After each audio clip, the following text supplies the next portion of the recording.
আৰু আমাৰ ঘৰত আহি বহুতে মোক গামোচা দিছিল। আজি দিয়াটো বেলেগ, যিকোতে ভোট দিয়াও দিব নিজেও দিব। যিটো মৰম আৰু আশীৰ্বাদ মই বিহপুৰীয়া সমষ্টিৰ ৰাইজৰ পৰা এইবাৰ বুলিয়ে নহয়, যোৱা 20 বছৰে পাই আছো। ইলেকশ্যন জিকা হোৱাটো ডাঙৰ কথা নহয়। ইলেকশ্যনত বহুত মানুহ হাৰে, বহুত মানুহ জিকে, সেইটো ৰাজনীতিৰ এটা সাধাৰণ ঘটনা। কিন্তু আমাৰ যিটো সম্বন্ধ, মৰম চেনেহ, এতিয়া আই মাতৃসকল আমাৰ সন্ধ্যাৰ পাছত ঘৰৰ পৰা ওলোৱাটো কিমান টান কাম। তাৰ পাছতো আজি গোটেই একেবাৰে বঙাল মৰাৰ পৰা বাটে বাটে ৰাইজে যিটো উৎসাহ দেখুৱাইছে, কেনেকুৱা উৎসাহ যে ভূপেন বৰা জিকা নাই, আমি চব জিকিছো, হয়নে? আৰু এইটো মই নিশ্চয় ক'ব লাগিব যে ডাঙৰ চক্ৰবোৰ এটা সোমাই দিছিলো, ওলাম নে নোলাম সন্দেহ হৈ গৈছিল, ভয় খাইছিলো। মই চিন্তা কৰিছিলো যে থাকিলে মোৰ ৰাজনীতি পুলিচ লগ 4 মিনিট হৈ যাব, এনেকে এটা মনত ভিতৰে ভিতৰে আছিল। তাকো মই কোৱা নাই, কিন্তু মই বিহপুৰীয়া সমষ্টিত আমাৰ মহাপুৰুষ শ্ৰী শ্ৰী মাধৱদেৱৰ নিশ্চয় আশীৰ্বাদ আমাৰ সকলোৰে ক্ষীৰত আছে। মানে যিখিনি মানুহে জিকিব লাগে বুলি ভাবিছিলো, জিকিবলগীয়া মানুহখিনিৰ পক্ষত আমাৰ গুৰুজনৰ আশীৰ্বাদ আছে। সেইকাৰণে আমি সকলোৱে আজি জয়যুক্ত হৈছো। আৰু এইটো আমাৰ কাৰণে বিহপুৰীয়া সমষ্টিৰ কাৰণে, মোৰ ব্যক্তিগতটো বাৰু ঠিক আছে, আপোনালোকে মোক হেৰি হেঁচি উলিয়াই দিলে পাৰ কৰি, তাৰ কাৰণে মই কৃতজ্ঞতাবোৰ একেবাৰে সৰু শব্দ হব। কিন্তু আমাৰ বিহপুৰীয়াৰ কাৰণে এইবাৰ বহুত লাভ হব। কেনে লাভ হব যে যিজন কালিলে বা পৰহিলে বা 2-3 দিনৰ ভিতৰত অসমৰ মুখ্যমন্ত্ৰী হব, কোন হব কওকচোন?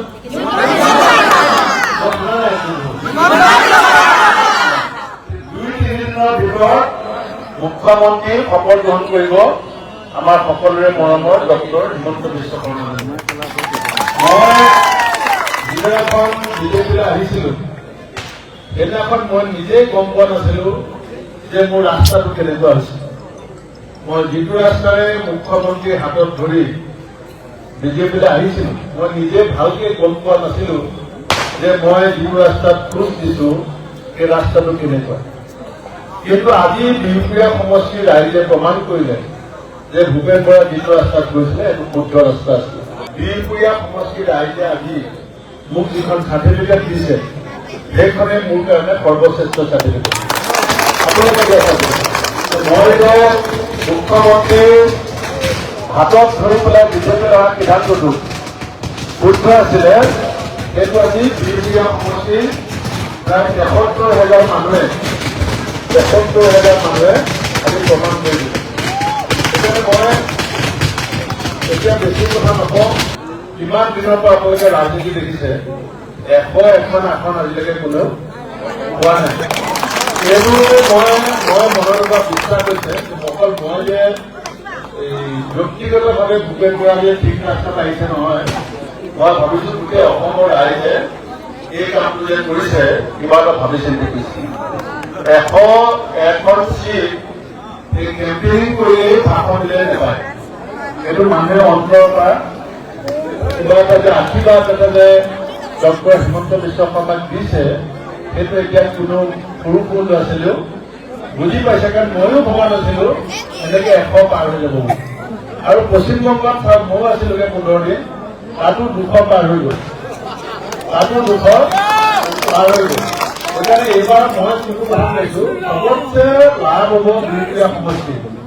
কি লাভ হব? কি লাভ হব যে দিল্লীত বিজেপি আছে, মোদী ডাঙৰীয়া, অমিত শ্বাহ ডাঙৰীয়া আছে।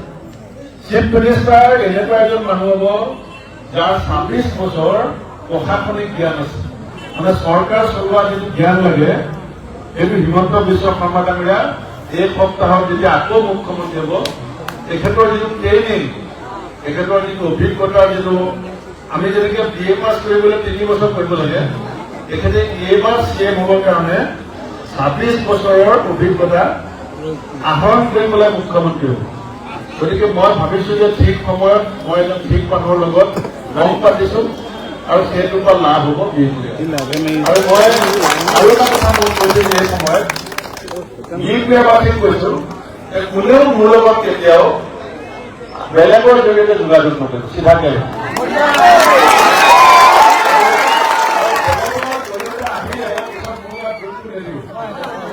কাৰণ আগতে মোৰ এটা ভুল আছিল যে মানে মোৰ লগত ডাইৰেক্ট নাপাতে এনেকে আহে আহোঁতে পাছত ভোট কিবা এটা হৈ যায়। সেইকাৰণে মই দুখীয়া ধনী শিক্ষিত অশিক্ষিত বুলি কথা নাই, সকলোকে কৈছো মোৰ হোৱাটছআপ নম্বৰ চবেই জানে, টেলিফোনত ইমান নাপাব কিন্তু হোৱাটছআপতটো চবেই পাব। হোৱাটছআপত মেছেজটো দি থলে মই উত্তৰ দি আছো চবকে, দিছোঁ নাই কওক। এদিন কেতিয়াবা এদিনো দেৰি হৈছে কিন্তু মই হোৱাটছআপত মেছেজৰ ৰিপ্লাইটো মই দি আছো। সেইকাৰণে আজিকালি অকল লগ পালে যে কথা পাতি এনেকুৱা নহয়, আমি হোৱাটছআপৰ জৰিয়তে কথা পাতিব পাৰো। সেইকাৰণে আপোনালোকে চিধাকে পাতিব। একো মই এই MLA হোৱা মানে ডাঙৰ মানুহ নুবুজায়। MLA কোনে বনাইছে? ৰাইজে বনাইছে। আপুনি ৰোৱা গছ পুলিটো আপোনাতকে ওখ হবই।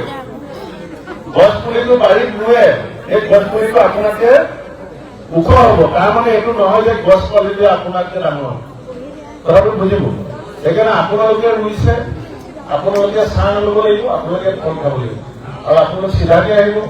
আৰু মই ইলেকশ্যনৰ সময়তো কৈছিলো যে মোৰ বয়স হৈছে আৰু অভিজ্ঞতা হৈছে, সেইকাৰণে মই আজি বেছিকে নকওঁ। মই আহি পেলাই মুখ্যমন্ত্ৰী ডাঙৰীয়া শপত গ্ৰহণৰ সময়ত আমি ৰাজ্যপালক এটা চুৰি কৰি পেলাই চবেই মুখত গম পাই গ'ল যে CM হৈ যাব, কিন্তু এটা পৰম্পৰা আছে সাংবিধানিক যে MLA সকলে এখন চিঠি ৰাজ্যপালক দিব লাগে যে ডক্টৰ হিমন্ত বিশ্ব শৰ্মা ডাঙৰীয়া আমাৰ নেতা, তেওঁক আমি মুখ্যমন্ত্ৰী পাতিছো, এনেকে এটা প্ৰস্তাৱ আমি ল'ব লাগে। সেই প্ৰস্তাৱটো দি মুখ্যমন্ত্ৰী শপত গ্ৰহণ চাই পেলাই আহিম। আৰু যদি মইতো বিচাৰিছো মুখ্যমন্ত্ৰী এখন ৰাজহুৱা ফিল্ডত শপত ল'ব লাগে, মই বিচাৰিছো, মই তেখেতক এতিয়ালৈকে ক'ব পৰা নাই।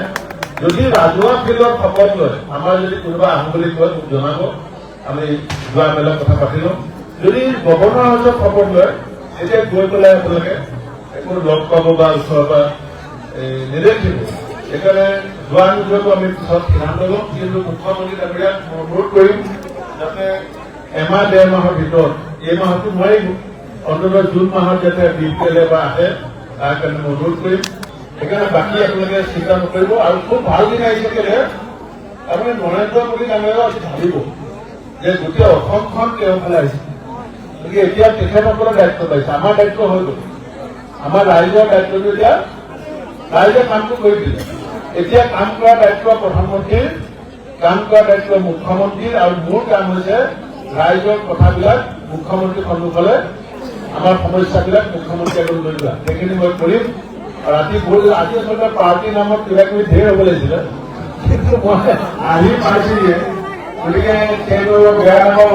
আমি পঞ্চায়তে আমাৰ লিডাৰসকল আছে। আৰু মই এই সময়তে নিশ্চয় ধন্যবাদ দিব লাগিব, বিজেপিটো আছেই, কাৰণ মই বিজেপি কেণ্ডিডেট, AGP আছিলে, আমাৰ গণশক্তি আছিলে, BPF আছিলে, আৰু বিভিন্ন জাতীয় সংগঠন, মই নামবিলাক এতিয়া ক'লে কাৰোবাৰ নাম থাকি গ'লে বেয়া পাব, বিভিন্ন জাতীয় সংগঠনে প্ৰত্যক্ষভাৱে নহলেও পৰোক্ষভাৱে, আৰু আমাৰ ঘৰত আহি বহুতে মোক গামোচা দিছিলে। আজি দিয়াটো বেলেগ, জিকোতে ভোট দিয়াও দিব, নিজেও দিব,